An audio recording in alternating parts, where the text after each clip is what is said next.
J'ai 68 ans, et il m'a fallu presque toute une vie pour comprendre que le silence peut détruire ceux qu'on aime, lentement, sans bruit, sans qu'on s'en rende compte. Je ne raconte pas ça pour me soulager. À mon âge, on ne cherche plus vraiment à se soulager. On cherche à laisser quelque chose de clair derrière soi, une vérité simple, parce que le temps, je le sens, n'est plus un grand champ ouvert devant moi. Il est devenu une pièce étroite. Je vis seul maintenant. La maison est trop grande pour moi, mais je la connais par cœur. Les murs ont entendu plus de choses que je n'ai jamais dites à voix haute. Certains soirs, je m'assois à la table de la cuisine et je parle tout seul, juste pour entendre un son humain. Ça peut sembler triste, mais c'est surtout calme. Et dans ce calme, il y a beaucoup de souvenirs. Quand on est vieux, on pense souvent au passé sans le vouloir. Il remonte comme une marée. Pas les grands événements, pas d'abord. Les petites choses, les gestes qu'on n'a pas faits, les mots qu'on a gardés pour plus tard. Quand j'avais 25 ans, je croyais être quelqu'un de sérieux, responsable. Je travaillais beaucoup. J'étais fier de ça. J'avais appris très tôt que parler de ses sentiments, ça ne servait à rien. Chez nous, on ne parlait pas beaucoup. On faisait, on avançait, on tenait. Je me suis marié jeune, pas par passion brûlante, mais par évidence. Elle était gentille, stable, discrète. Comme moi, on se ressemblait dans le silence. On se disait que ça suffisait.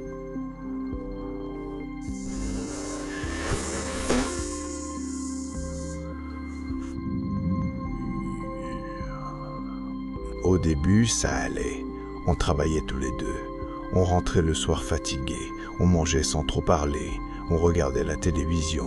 On se couchait. Il n'y avait pas de cris, pas de drame.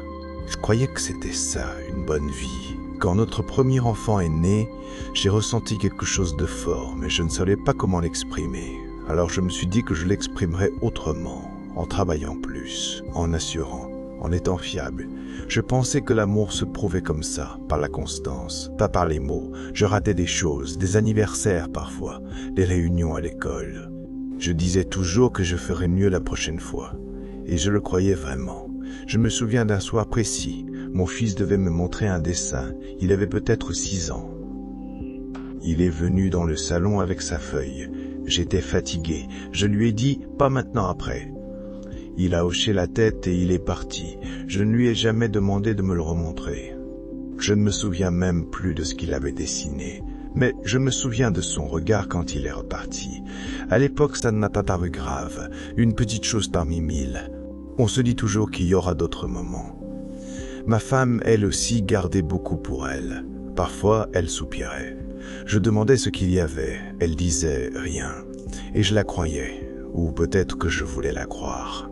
Nous n'avons jamais appris à nous parler vraiment. Pas des choses qui comptent. On parlait de logistique, de factures, de vacances, pas de ce qui faisait mal. Quand quelque chose n'allait pas, on se taisait. On appelait ça la paix. Les années ont passé comme ça, 30 ans, presque sans qu'on s'en rende compte. Les enfants ont grandi, ils ont appris à ne pas trop demander, à ne pas trop déranger. Je pensais être un bon père parce que je n'avais jamais manqué à mes devoirs. Je n'ai jamais frappé, je n'ai jamais abandonné, mais je n'ai pas vraiment été présent non plus. La distance ne s'est pas installée d'un coup. Elle s'est déposée doucement, comme de la poussière. On ne la voit pas s'accumuler. Et puis un jour, tout est couvert. Quand les enfants sont partis, la maison est devenue encore plus silencieuse. Ma femme et moi, on se regardait parfois sans savoir quoi dire. On avait vécu ensemble, mais on ne s'était jamais vraiment rencontrés. Elle est tombée malade à 62 ans. Rien de spectaculaire au début. Une fatigue, des douleurs. Puis le diagnostic est tombé, trop tard pour certaines choses. À l'hôpital, elle me tenait la main, elle parlait peu. Un jour, elle m'a regardé longtemps, elle a dit « J'aurais aimé qu'on se parle plus ». C'est tout. Je n'ai rien répondu, pas parce que je n'avais rien à dire, mais parce que je ne savais pas comment commencer. J'avais 65 ans et aucun mot près. Elle est morte quelques mois plus tard. Après, il y a eu le vide. Un vrai vide. Pas seulement son absence. Le poids de tout ce qu'on n'avait jamais dit. Les enfants venaient me voir. On parlait poliment. Ils étaient gentils. Mais quelque chose était cassé depuis longtemps. Ils avaient construit leur vie sans moi à l'intérieur. Je faisais partie du décor, pas du cœur.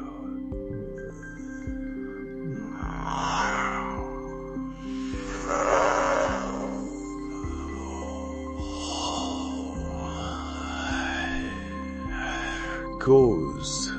Un jour, mon fils m'a dit, sans colère, « Papa, on ne sait pas qui tu es. » Il n'a pas levé la voix. Il ne reprochait rien. Il constatait. Cette phrase m'a fait plus mal que n'importe quelle accusation. C'est là que j'ai compris. Pas avant. Pas quand j'étais fatigué. Pas quand j'étais occupé. Quand il n'y avait plus rien à réparer. Le silence n'est pas neutre. Il n'est pas vide. Il agit. Il éloigne. Il fait croire qu'on s'en sort bien alors que les autres se sentent seuls à côté de vous. J'avais cru protéger les miens en me taisant, en ne faisant pas de vagues, en étant solide. En réalité, je les ai laissés sans repère affectif. Aujourd'hui, certains jours, je feuillette de vieilles photos. On sourit tous, on dirait une famille heureuse, et peut-être qu'on l'était à notre manière, mais il manquait quelque chose d'essentiel. Il y a des choses qu'on ne peut plus réparer. On peut les comprendre, les accepter, mais pas les corriger. Je ne peux pas revenir en arrière et dire à ma femme ce que je ressentais vraiment. Je ne peux pas redevenir ce père qui prend le temps de regarder un dessin.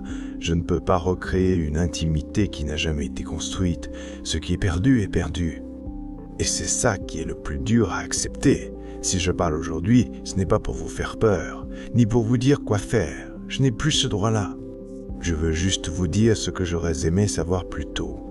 Le silence n'est pas de la patience, ce n'est pas de la sagesse, ce n'est pas toujours de la force. Dire ce qu'on ressent, même maladroitement, même mal, crée un lien.